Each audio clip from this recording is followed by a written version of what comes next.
All right, guys, it's time for another tech tip here. Today, just want to talk a little bit about 8 scale servos. Obviously, I use the Spektrum stuff, so I'm going to talk a little bit about Spektrum, but it kind of applies across the board, depending on the servo, the brand that you use, whatnot. So, going to first go through some of the Spektrum servos that are offered, what I kind of use, why I use it. And then go from there. So Spektrum for a long time on the 8 scale side has offered a 6280 and 6290. These use a removable wire. It's a round plug wire that plugs into these, which makes it nice. Like if you need to replace it, you just unplug it, put a new one in. Don't have to rewire the whole car or whatnot. We also make this 2/3 size servo, the 6250. I'll bring that up in a minute. And now we make a 6285, which I don't have here to show you. And the newest one is the 6295. So something to understand technology-wise, all of these servos, these are all what are called coreless servos. I would say it's a brushed servo, but not really. The way it works is a little different than a brushed servo, but similar idea. Whereas the 95 on the surface side is a brushless servo. And so it should last longer as long as the gear train holds out, which it's got a really robust looking gear train in it, nice thick gears, and haven't had any problems through any of our testing. We've been testing these servos for well over a year now. What's up, GJ? Cool that some of you can jump on. If you have questions as we go, feel free to ask away. For a long time, I used an 80 in throttle brake, and then a 90 in steering. Now I would use the 80 in throttle brake because my finger moving like this only moves so fast. So having the extra torque to keep the servo as cool as possible, to keep the brakes as consistent as possible, for me was the best, as long as the servo was fast enough. Because you can have a throttle servo that's too fast very easily. If your throttle servo is too fast, this is actually something we found out for Dakota, because the amount of throttle manipulation that guy can do is amazing. And we found this out at Nationals a couple of years ago, and there was this one section he'd come around, jump, and come down and land and throttle out. And man, when he'd hit it right, he'd throttle out faster than anybody else. Well, the problem was 2 or 3 times he'd actually flame the engine. And what we finally were figuring out was his finger and his servo were going faster than the carburetor could be tuned to keep the engine running properly. So essentially he was just loading the engine too much and it would flame. And so like when he runs a 90, a 6290, because he used to run a 90 in the throttle and the steering, we actually had to have him slow down the 90 a little bit. Not much, usually like 5%, sometimes 6%, to have that not happen anymore. But something to be aware. Your radios can adjust speed. But just going over some numbers, what I've been running lately, though, is a 6290, until I got the 95s anyway. And I've actually been running a 6250 in the throttle.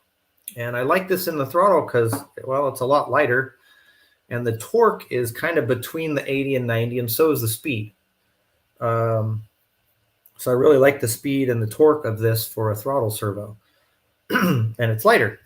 So just to kind of give you some numbers, and I'm going to give you Spektrum numbers, and then I'll talk about the differences between Spektrum numbers and what a lot of people put out there today. And I'm not saying what they're putting out is wrong. I'm just saying it's different. So please don't take it to mean that. But I'll start with the 6250, right? Our numbers, and these are all at 8.4, is 382 ounce inches at 0.09.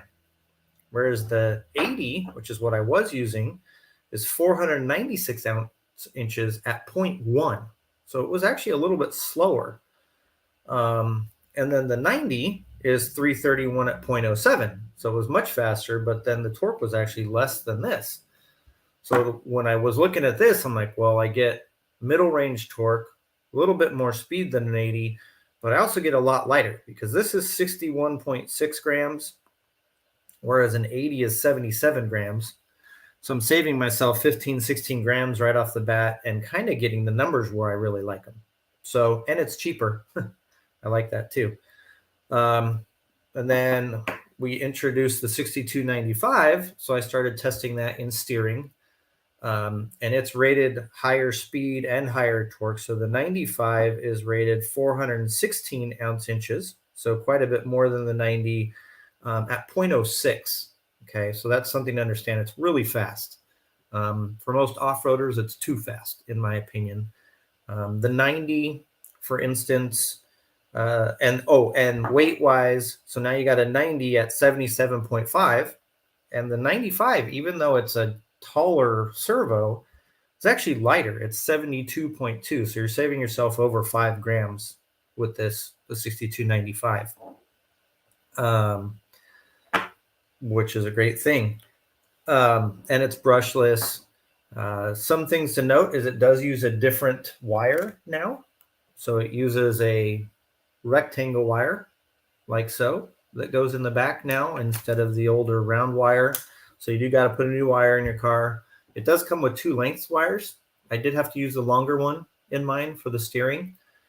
But as far as to get back to the speed, when I used these for steering, my average 6290, I always set up my car, put the servo in, and I take it from center out.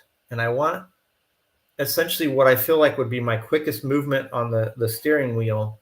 I want the car to click when my steering wheel clicks. Click, click, click, click. And I do that and I adjust the speed until those two match, which means I'm sort of tuning in how the servo is working versus how my perception of everything or my human frame rate is working. And it sounds a little strange, but for the average 6290, I was usually somewhere between 92 and 94% speed on a Spektrum radio.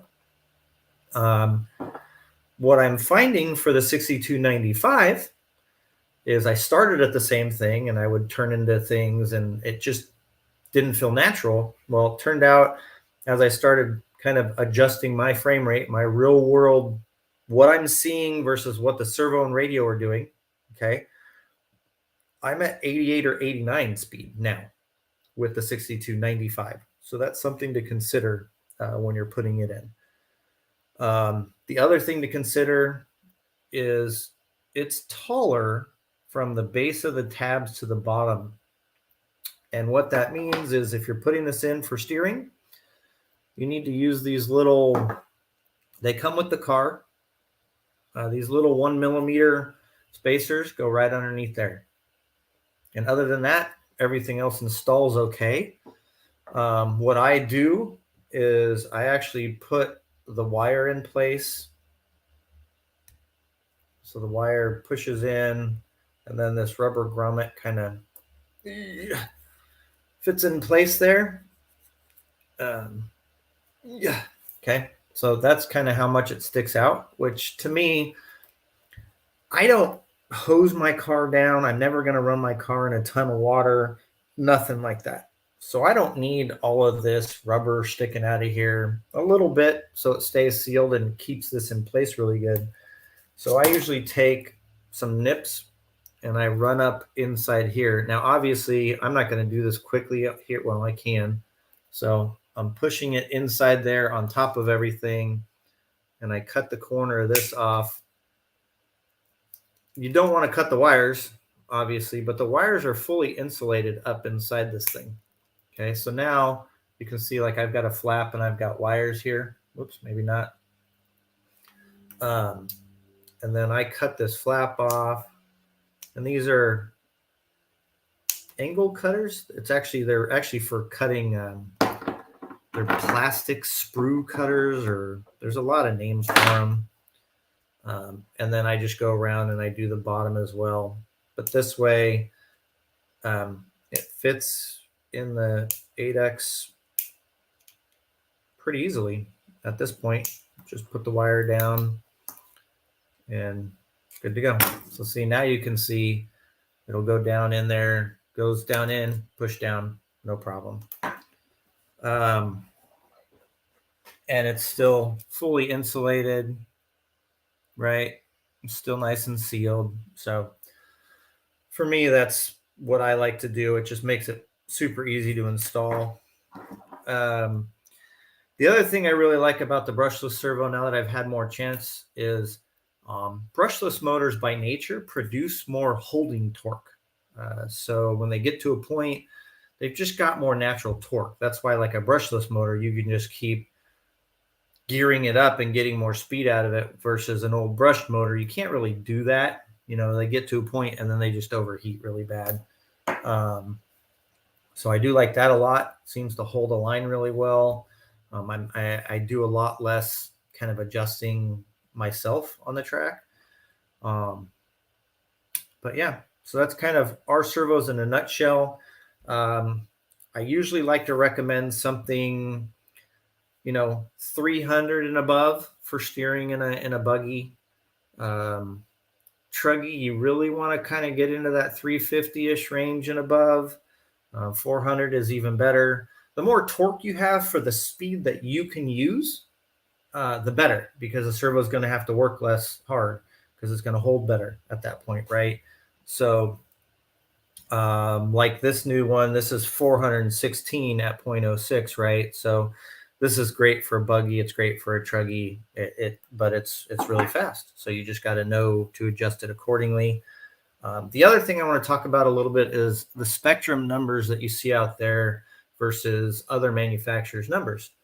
And a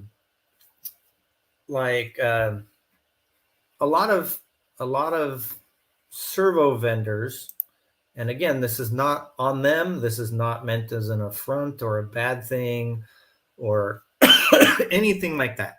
Okay, this is just an understanding of what's out there, guys. So when we as a vendor talk to a vendor and we're like, hey, we want a servo, they tell us, okay, here's this servo that we make. It's got this gear ratio, which produces this much torque and this much speed. Okay. Those are all calculated numbers based on what the torque the motor is rated at versus the gear ratio it's supposed to come out the other end, right? What that's commonly referred to in the industry is what's called dynamic torque. Okay. Dynamic torque is a calculated number based on the motor production versus everything else. All the vendors use it. Dynamic torque. Number of years ago, when Spektrum started creating a new line of servo, probably 5-6 years ago, when we started coming out with all these, we decided to use what we would refer to as real world torque. So we actually took weight, hung it off of an arm, and make the servo lift it for a certain amount of times, like real world lifting a weight, yada, yada, yada. That's what our numbers are. Okay. So like, let's take a 6280. Well, let's take a 6290 because that's a really popular servo. We rate that at 331 ounce inches. So at an inch, our servo, we know, can lift 331 ounces for a given amount of time. It's like an hour or two. It's a long time. That servo spec'd from the manufacturer, though, the dynamic torque of it, if we were to put that on the box, would be 430 ounce inches of torque. So it, compared to another servo out there on the market, would compare to another servo that says it's 430 ounce inches. The 6295, this dynamic torque is 542 or something like that. It's most of the time, like if you take the torque number, and it's usually somewhere 22-25% is like the real world number that it would actually, that's what we've been finding, that it would actually be able to lift. So like there's a number of servos out there that's like a 1 kilogram brushless, yada, yada, yada, which is 1,080 ounce inches. We got one of those. We put them on a thing and they lift 852 ounce inches. That's the real world number for 1 kilogram, or 1,080 ounce inches converts to our version of an 852 ounce inch servo. So just something to understand when you're choosing servos out there is understand their numbers. Most of the industry uses one number. We use our number because we feel it's being more honest to the consumer. This is what in the real world this servo lifts. So looks like there's a question here from Jack. I'm using a 6290 in my 8XTE steering, turned down 6%, which sounds about like mine. That's about where I'm at. In my 8XE 2.0, I'm using a 6260 at full output, and so far it's running well on the buggy. In my electric, it would have been my original 8X. I actually ran a 6260 for a long time. The only reason I don't love these shorter servos in the steering for like nitro cars is the plastic top cases, and the motor's a little shorter, so it's going to build up heat a little faster. So on the nitro side of things, we run 20, 30, 40 minutes. That makes a difference. But on the electric side, when you're running 10 minutes, these servos tend to work really well. I still don't love the top case there as far as the plastic top case, even though it's got bushing support and all kinds of stuff.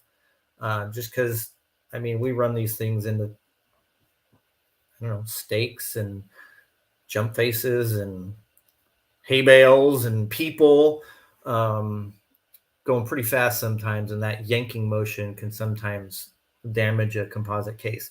I use them for throttle because you don't get any of that yanking motion. All the worst you're doing is hitting brakes consistently. Jeff guessed. What did I do wrong now? So for what it's worth, but I ran the 6260 in my electric indoor car for, 2 years without issue. And it was a great servo for that. So for what it's worth.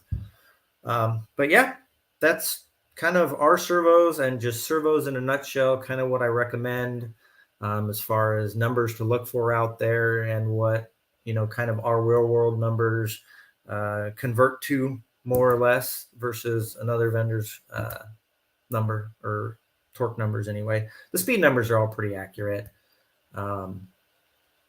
At least what we've found. We obviously measure the speed real world as well.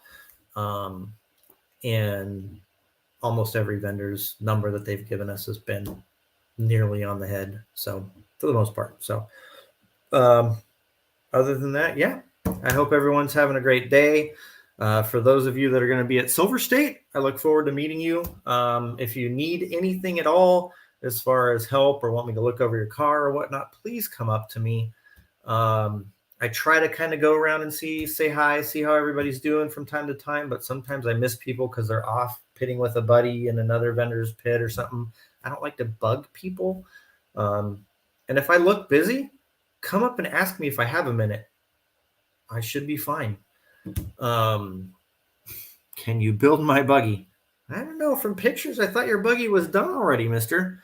But yeah, always come up to me, ask me questions. That's what I'm there for, guys. I enjoy that part of it.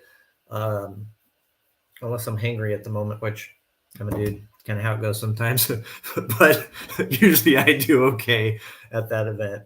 But I hope everybody is set to have a good weekend. And I'm going to cut this one out. So have a good one, guys. Take care, and have fun at the races.